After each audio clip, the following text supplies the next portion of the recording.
Absolutely, Mangalam. I mean, you and me were contributing as well on the Twitter part of it. So, let's focus on that data point itself. We have Karan Taurani of Elara who joins in. Hi, Karan.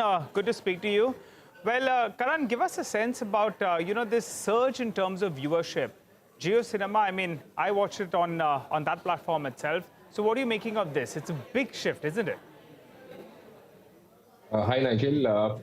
Definitely, I think this is a very big shift, and this is for a sport which is not actually largely followed in India as a market, and India does not even play in the FIFA World Cup, right? So this just go to show the kind of traction we're going to see for digital media. I mean, we have got IPL next year, which is going to come, and that is going to Geo as well. I think digital media is definitely growing at a very faster clip. It's growing at close to two and a half, three times as compared to the TV medium in terms of ad revenue. Is there a case then that we have to start paying more for consuming OTT platforms, for watching things digitally? And you've also come out with that a lot of broadcasters have submitted their bouquet package prices.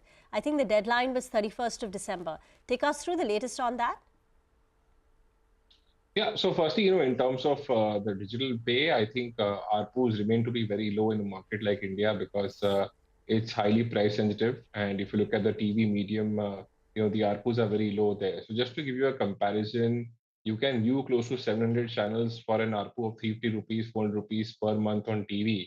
And, for subscribing to, say, top five, top seven OTT platforms, you need to shell out around 1,200 rupees, excluding the data cost, which is there.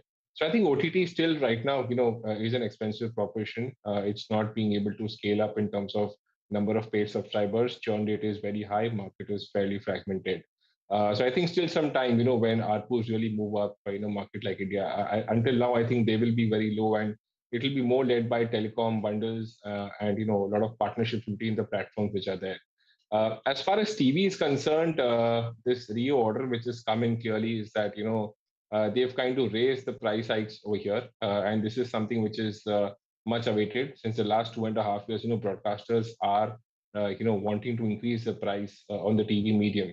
But because of whatever court cases, because of NTO 2.2 uncertainty, they haven't been able to do that. And the recent, submissions that have been done by some of the large broadcasters like C and Sun TV, there is a 10 to 11% revision in terms of the bouquet prices. So I think the price hikes are slightly ahead of our expectations. We were expecting a price hike of almost about 8 odd percent, but they're slightly ahead. But nonetheless, I think a price hike beyond this will somewhere kind of have a negative impact in terms of the overall TV viewership base. Because if you look at the TV medium as a whole, they are facing stiff competition, in terms of eyeballs, time spent from the digital media. But Karan, since the price hike is more than expected, it'll have a positive rub-off, right, on the revenues for broadcasters. Have you penciled in some kind of a matrix? Yeah, so if you look at the subscription revenue, I think in terms of overall broader revenue contribution, it's anywhere in the range of 40 to 60%. And if you look at the subscription revenue pie as a whole, it was not growing more than 4 to 5% in the last 3 to 4 years on a CAGR basis. And the primary reason for that is that, in terms of overall growth rate for TV subscription revenue, there is only one lever like price hike. Because if you look at the TV household, that growth rate is fairly muted because we are almost about 65 to 70% penetration levels today on TV. So I think broadly, this could have a revenue upgrade of anywhere close to 4 to 5%, and it could also have a positive impact in terms of earnings anywhere in the range of 7 to 8% as we speak. Karan, we leave it there, but this is I'm assuming, a conversation we'll continue having as this medium of consuming content gains more and more promise and viewership. Thanks very much for that. Now go.